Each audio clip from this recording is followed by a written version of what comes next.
Hello and welcome to Newswire. I am Munib Hamid. Now, ladies and gentlemen, US President Joe Biden has directed the Justice Department and other agencies to begin a 6-month process of declassifying documents related to the FBI's investigations into the September 11, 2001 attacks.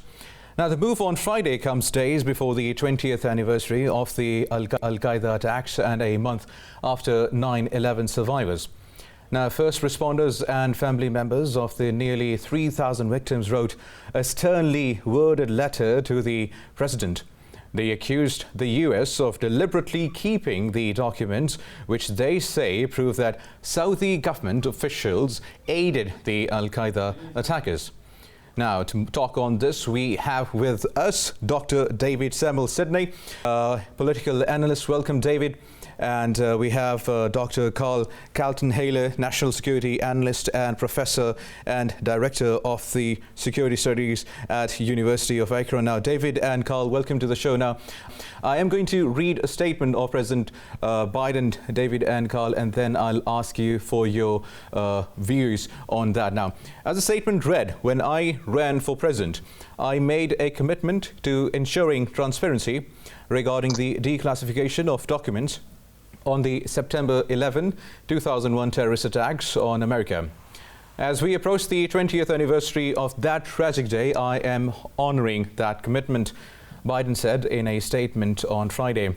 He also said, today I signed an executive order directing the Department of Justice and other relevant agencies to oversee a declassification on review of documents related to the Federal Bureau of Investigation's September 11th investigation. The executive order requires the Attorney General to release the declassified documents publicly over the next 6 months. Now, we're going to start with Dr. Karl. Yes, so this has been a bone of contention for quite some time about releasing these documents. I'd be very surprised if anything gets released that would be seriously damaging to U.S.-Saudi relations. I think there's been some evidence that there were people in the royal family, lower level members of the royal family. There's also been some talk about somebody possibly in the Saudi embassy in Washington at the time who was connected to the plot. This is clearly going to be embarrassing for the Saudi government, but I don't think it's anything that would be, like I said, seriously damaging to the U.S.-Saudi relationship. That's too important of a relationship to risk for something like this. Right. David, what are your comments? What is happening? What do you understand out of this statement coming out of Washington? Yes, as your prior guest said, this has been a bone of contention with a small group of people. It's not really a major issue in the United States, and I don't think the release of the documents will either harm U.S.-Saudi relations. It's really 20 years ago, and it's not going to have any impact on the U.S. besides a few people who believe in conspiracy theories who, no matter what is released, will say there's more. But it's really not a big or major issue right now, certainly in the United States. Right, Karl, I mean, it is a bone of contention, but obviously the Biden administration right now, after the withdrawal from Afghanistan, is facing a backlash. We can say that to 50-50 extent, some people do admire his valor in getting his troops out, and some people also are saying that that was not the right decision. Maybe the US should have stayed in Afghanistan. Is this a diversion to divert the attention of those people who are not agreeing with Biden currently? It's possible that that's part of this. I mean, he wouldn't be the first politician that would try to change the story, so to speak, on an issue which has really hurt him politically. I don't think there's any question that the way Afghanistan played out in the last several weeks has been damaging to Biden, even among many of his own supporters. Whether this will be lasting or not, I think, is an open question. But I think there probably is some political calculus in this in terms of when it gets released. That wouldn't be surprising to me at all. Right. David, there's a statement of Khalid Sheikh Mohammed, the accused Al-Qaeda mastermind of the September 11th, 2001 attacks, and he has indicated a willingness to cooperate in a lawsuit filed by the victims seeking damages from Saudi Arabia if the United States decides not to seek the death penalty against him. What do you think? Again, this is a minor issue in the U.S. political sphere. It's not something that has any traction with the vast majority of Americans or with important political figures. So you're concentrating on a very minor issue. Whether Khalid Sheikh Mohammed does that or not and can use that as bargaining chips in whatever he might be trying to do, I have no idea. Right, Karl, let's talk. For example, if this does go ahead, and if the 6-month time period and the documents start to appear publicly, and what we are hoping, obviously, it could be a diversion or whatever, a political stunt or whatever. But if it does not pan out well for the Saudis, in what direction can this lead to? Well, I agree with your other guest. This is a small issue, and I think not very many Americans will pay attention to this relative to other issues. In terms of how it can affect Saudi-U.S. relations, I think that there are much bigger issues that will dominate the bilateral relationship. And I honestly don't think this is going to become a major source of contention. Right. So, okay, now, it might not harm the relationship, and as you're saying, it's a minor issue in the U.S., and it could be a diversion. Now, David, talking about the U.S. forces now, there was a statement of a senator that said that U.S. forces might eventually, in the near future or the later future, turn back their foot into Afghanistan. Well, we've had two presidents, a Republican and a Democrat, who are both committed to pulling U.S. troops out of Afghanistan. They both had the support of their parties when they made those statements. Unfortunately, the basis for that statement, the idea that terrorism will no longer come out of Afghanistan, is highly questionable. In the wake of the Taliban return to Afghanistan, they have welcomed back senior al-Qaeda commanders who have been feted on their return to their hometowns.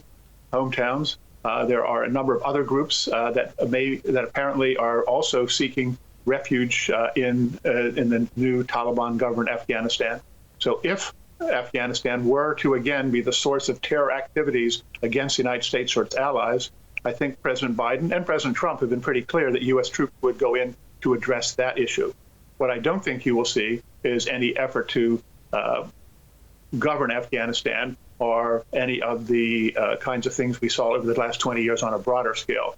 But U.S. troops responding to or working to prevent a possible attack on the United States or our allies, that's not only possible but likely. If that happens, and given what the Taliban are doing right now, it appears more and more likely that such terrorist activities and planning will be occurring in Afghanistan in the coming years. Right. Now, Karl, let's talking about coming back to the Saudi declassification of documents. Now, for example, let's say the documents reveal that there was a part, for example, and the Saudi did, certain Saudi did support the Al-Qaeda in the attack. Now, what happens next if this thing happens, if this overcomes? Well, it'll be discussed a lot on cable news. It will probably get some minimal traction in the American press generally, but I think quickly it will disappear from the main headlines and not be something that the American people are very interested in. To be honest, most Americans are not very tuned in to foreign policy issues. Afghanistan, something like that major is an anomaly. It gets people interested in it. This kind of thing, I think, will be of interest to a small number of Americans. I think the things that are really capturing America's attention right now are things like, obviously, COVID, the resurgence of COVID, issues of the economy, issues of government spending, things like that. That seems to get much more traction. So I really see this issue as one that, most Americans are really not going to care that much about. The ones who are going to see it, if there's anything that comes out that says there were Saudis involved, will say, yeah, I told you so. You know, we knew this, you know, there were some Saudis who were probably involved. But, you know, for the vast majority of Americans, unless there's some huge smoking gun, which I doubt there will be, this will be a blip on the media's radar screen and will quickly be ignored. All right. Now, David, let's talk about United States and their current position when we're talking about Afghanistan. Obviously, they withdrew their forces after 20 years. And we also see certain countries making their entry into this region. They were always present in this region, but now they are cooperating with the Taliban in terms of infrastructural development and also cooperation in various fields. Now, where does the United States stand? Well, the United States stands right now very outside those kind of discussions. The United States and other countries that have a continuing interest in Afghanistan will be having discussions either directly or indirectly with the Taliban to see if the Taliban can be responsible. In terms of other countries, you mentioned other countries. I assume you're referring to China and perhaps Russia, whether they have the interest or capability to follow through on the things the Taliban are interested in. That's very much open to question. Right now, the Taliban face a huge economic and financial crisis. Whether they have the ability to govern is an open question. They failed last time they were there. Right now, the financial system is frozen in Afghanistan. People can't get money. The economy is in a huge tailspin. There's going to be problems with food in the near future. So the Taliban have a huge problem of governing Afghanistan. And it's going to be a huge challenge to them, and those who supported the Taliban will have to see if they can help. But right now, actually, in terms of the economy and the financial system in Afghanistan, things don't look very good at all. Right, Karl, the same question to you. Where is the United States standing when other regional powers are taking very great interest in Afghanistan? Well, I think that's in some ways an important question. I agree with the other guests that the United States is in a weakened position to really have much influence in Afghanistan now for several reasons. One is obviously a contentious relationship with the Taliban. Whether that's going to improve or not into the future is an open question, and I think it has a lot to do with the relationship that the Taliban has with al-Qaeda and with other actors who have interests in spreading jihad or violence around the world. It will be interesting to me, I think, to see if Afghanistan really becomes a central part of great power competition, where if you have increased, particularly Chinese influence, I think, does the United States try to get involved in that to counter Chinese influence in Afghanistan in the region? So, you know, while we talk about Afghanistan being part of forever wars and the United States moving on to great power competition, the United States could potentially become more involved in various ways, not necessarily boots on the ground or anything like that, but involved in various ways in trying to counter Chinese influence in Afghanistan into the region. And how is that going to be, Karl? What can we expect? How can they counter that? Well, that's a good question, because like I said, right now, leverage that the United States has in the region, or excuse me, particularly in Afghanistan, is fairly limited. It will be interesting to see if the United States government at some point tries to recognize the Taliban government or unfreeze assets or something like that, try to get leverage over the Taliban government. But that will be extremely difficult to accomplish in American domestic politics, because there will be very, very significant blowback. If, for example, the Biden administration says we're trying to build a productive relationship with the Taliban, you know, maybe we'll unfreeze some of these assets, if not all of them. I think that would be something that would be very strongly resisted by many actors within the American polity. Right, David, you heard Karl's statement here. Now, obviously, U.S. is in a weakened position when we're talking about the South Asia region. More specifically, Afghanistan and other regional powers are taking great advantage of that. Now, what can the US do to counter the greater advantage being taken by the other countries? Well, I would caution about overplaying Afghanistan here, and it's not true that the United States is in a weaker position in South Asia. The United States' relationship with India is much more important than its relationship with Afghanistan, Pakistan, or anyone else. It's broad, multifaceted. It goes across all areas of the economy and the military cooperation. And of course, it very much plays into the whole issue of great power rivalry with China. So the U.S. overall position in South Asia is really not affected much by what happens in Afghanistan. At least that's the calculus of U.S. policymakers. And also China yet committed to do anything or indicate it's going to do anything to help Afghanistan. The Chinese are very, very cautious. The Chinese have pulled back from support in Baluchistan and Pakistan after attacks on Chinese there. So I think one thing you can be sure that with the Chinese, they will be cautious. So there's not yet any great power competition. There's not yet any move by the Chinese to do anything. And so there's a lot yet to be written in this story before we start making predictions about the outcome. But David, there are already statements coming out, and there are delegation level meetings right now happening as we talk also. And recently also there were meetings held between the Taliban and the Chinese. And Zabiullah Mujahid, the spokesperson of the Taliban, speaks greatly of China, and he says that China is going to build infrastructure in Afghanistan, and which China said that we are ready to. It's exactly as you said. These are talks.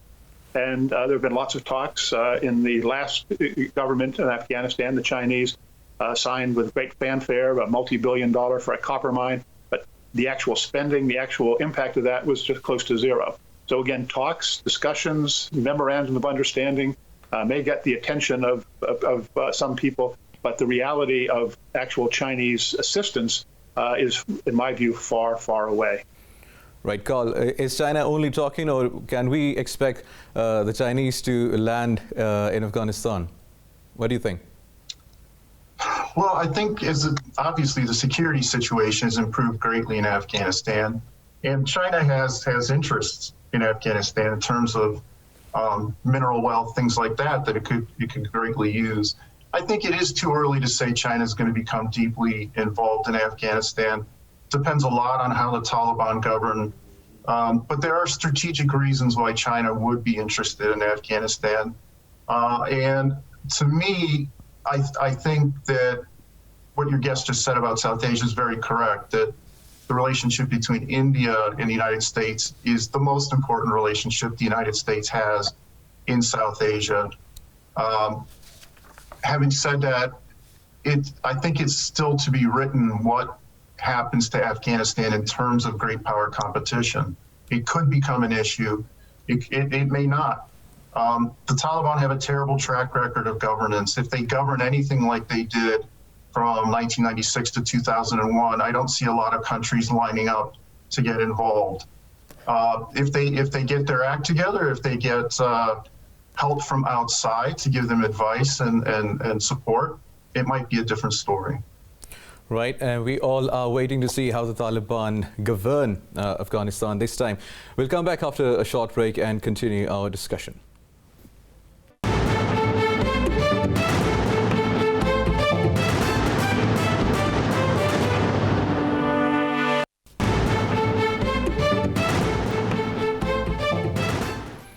Welcome back. You're watching Newswire. I am Munib Hamid, and we have with us David and Karl, and they are discussing in this program with us now. And I'm going to ask David first. Now, there's a statement of Antony Blinken that says channels of communication are open with the Taliban, and we also have information that the United States and Taliban are on the same page to counter the ISIK. Yes, it's been widely reported that the head of the U.S. CIA, Ambassador William Burns, met with Mullah Baradar in Kabul about 10 days ago. Certainly the U.S. has channels of communication. It's also been widely and accurately reported before the fall of the last Afghan government. The United States military was working in collaboration with the Taliban in some areas of Afghanistan to facilitate common efforts to attack Daesh, the so-called Islamic State. That's certainly the case. Whether that will continue or not depends on what happens in those lines of communication. But as your other guests pointed out, right now in the U.S., there's a huge negative feeling towards the Taliban, towards Afghanistan. So the administration is going to have to be very careful about what it does in these areas. Right. Also, Karl, I'll ask you the same question, and also after you complete, then you can maybe answer. And this question is for both of you now. We are seeing Taliban 2.0 in certain areas. Women are going to school. They are allowed to work. They are also going to universities. We have seen some pictures online, and also they have given general amnesty to every person. So, do you believe this is Taliban 2.0, and can they continue this? I'm hesitant to say this is a completely new Taliban. I think one of the things that needs to be understood that the Taliban is not a very unified organization. The Taliban that you see in Kabul is potentially a different Taliban that you see in other parts of the country in terms of what the leaders of those various portions of the Taliban want, how they view portions of the population, such as women, girls, what kinds of education, what kinds of roles they can play in life. So I think one thing is we're a little too focused on Kabul. The other thing is I think it remains to be seen if there's an internal power struggle within the Taliban, and I think that is going on to a certain degree.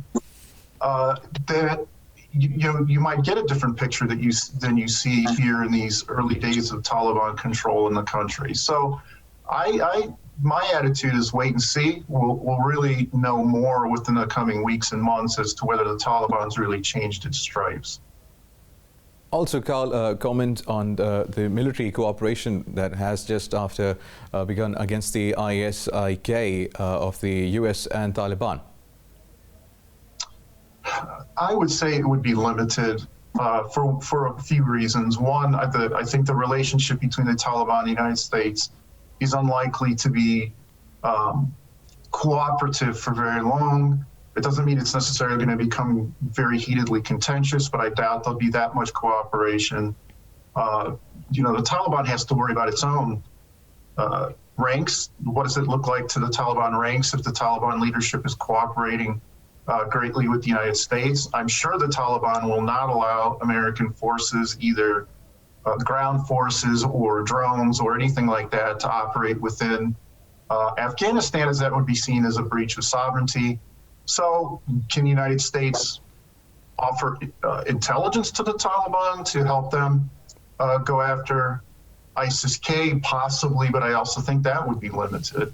So I think there's probably not going to be a tremendous amount of cooperation between the Taliban and ISIS-K. Things will potentially change if, for example, ISIS-K can somehow launch an attack out of Afghanistan that threatens American interests either in the region or within the United States homeland. I don't really see good indications that is likely to happen. Right, David, I mean, we have obviously military cooperation, and also Karl has raised a very good point, that is, are the Taliban also willing to take any help from the U.S.? Well, going back to your question about how the Taliban are perceived, I agree with Karl. There's a lot of indications that there is internal fighting, political fighting inside the Taliban. The fact that it's been almost 2 weeks now, or over 2 weeks now, and they have yet to announce a government, formation of a government, seems a pretty clear indication that there are problems. Pakistan had to dispatch General Fayez, the head of ISI, to Kabul, where he's been for several days meeting with people. And Afghans believe that he is trying to broker a resolution among those competing parts of the Taliban. So, of course, we've seen some videos and stuff of what you call Taliban 2.0. But, of course, the same thing happened in '96 when the Taliban first took over. They made a lot of sort of superficial gestures, but in the end, what they did is they embarked upon a course of governance that became more and more divisive, more and more repressive. So I agree with Karl. It's too soon to say. I think the biggest single indicator will be if the Taliban will be the composition of the Taliban government when they put it out. If it is composed of those who are the hardest line of the Taliban, and you know who they are, then that will be a signal that there is no such thing as Taliban 2.0, and the world is in for a lot of problems. If, however, the Taliban take the route of an inclusive government and not just a figurehead person in a ministry or two, but have real power shared with someone like former President Karzai, former Chief Executive Officer Dr. Abdullah, who are in Kabul ready to talk. If there is a really inclusive government, then that will be a sign that the Taliban may be different this time around. Right. David also apprises that now we have read statements coming out of the US military that they foresee a civil war happening in Afghanistan anytime sooner now. Do you think that's a possibility? Very much a possibility. That's what has happened in the past in Afghanistan. And if the Taliban are not responsive to the Hazaras, to the Tajiks, to the Uzbeks, to all the various ethnic groups that are not the Pashtuns, and almost 90+% of the Taliban are Pashtuns, then such a civil war is quite likely. What do you think, Karl? The Taliban choice. No, you can complete, David, if you have to say something else. No, I'm saying it's a choice. The Taliban have a choice to have an inclusive government that makes the chance of a civil war less likely, or they could have an exclusive government, which would make it more likely. And Karl, what do you have to say about this? Do you think there might be a civil war erupting in Afghanistan anytime sooner, or the Taliban might be able to control all the ethnic rivalries and form an inclusive government?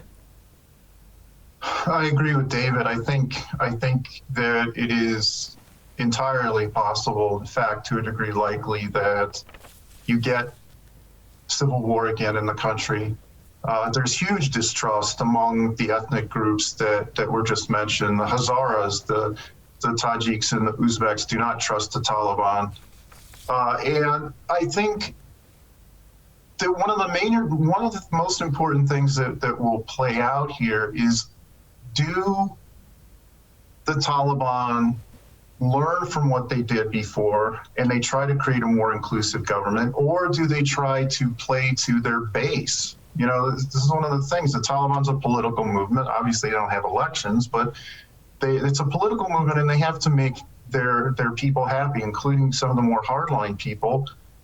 And so that can make it more difficult for them to be inclusive, to be a government that allows for regional autonomy, which would be one of the solutions to potentially preclude a civil war or make it less likely.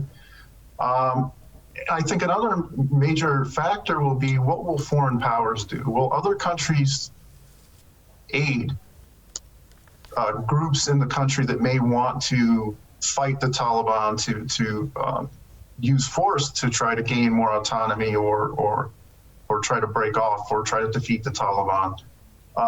That I think will be an important variable in this. Right now, you don't see a lot of countries that really have an interest in getting involved in that kind of thing, but that could change over time. And let's just hope it goes in the positive way. Obviously, we want peace in Afghanistan. Now, David, you earlier said now that there has been a delay in the formation of the Afghan government led by the Taliban. Do you believe that the differences right now may be those same ethnic differences coming on in the formation of the government? No, I don't. The discussion inside the Taliban is not based on ethnic differences, because all the leaders of the Taliban are from the Pashtun area. But they may be concerned about the impact of the government on those ethnic differences. But right now, there's no evidence that anyone except the top leader Taliban, who are broadly speaking are divided between Kandahari elements and the Haqqanis, who are from eastern Pakistan. They have worked together over the last 25 years, but they've never fully aligned. And so it appears to me, and I'm not on the inside, but it appears to me that those are the two major groupings that are now struggling for predominance in any Taliban government. And Karl, what do you think why is the delay in the formation of the government? Obviously, the Afghans are suffering. Every day we count.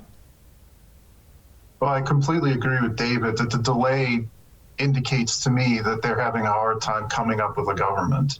And that I think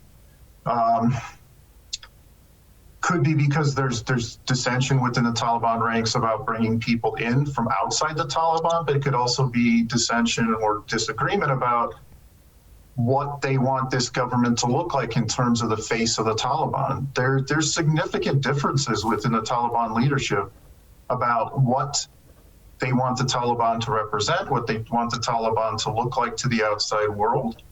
And I think they haven't worked this out. It's one of those things where, the Taliban may have been effective at winning on the battlefield, but governing is a completely different story. And it doesn't mean just providing services to the Afghan people. It also means creating consensus. It means creating institutions that actually function well in governance. And there, I think the Taliban may be ill-prepared to come to govern Afghanistan.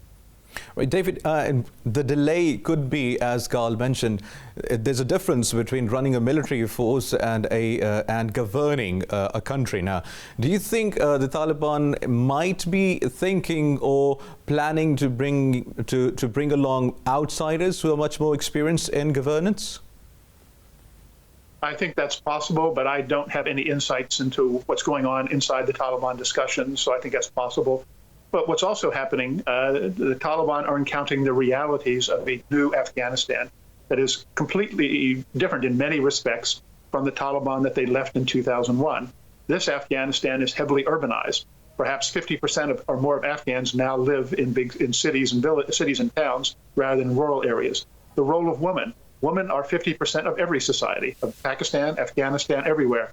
The demonstrations that took place on the streets of Kabul today, and this is, I think, the third day of demonstrations of women, but not just in Kabul, but in other cities, and they're getting stronger. The Taliban have not appeared to be able to respond to that. Some Taliban want to beat the woman in the streets. Other Taliban feel that is problematic for their own values. So there are huge issues that they have to face when they govern that they didn't have to face when they were in a military force just attacking people. So I agree very much with Karl that the issues of governance are yet to be solved. But I would also add that the Afghanistan they face today is so different than the Afghanistan they faced before. That's going to make it even harder for them to solve these difficult issues of governance. Right. Karl, there are going to be issues the Taliban are going to face, and one issue that is going to be that, as David mentioned now, they are good Taliban, or we can say mature Taliban, or even Taliban 2.0, certain number in Kabul who are portraying a more peaceful image of the Taliban rather than the earlier one that they had of a monstrous image now. But also, as David said, now all the Taliban right now until the grassroots level are not the same, and as David said, some want peace but some want to beat the people up. This is another challenge for the Taliban.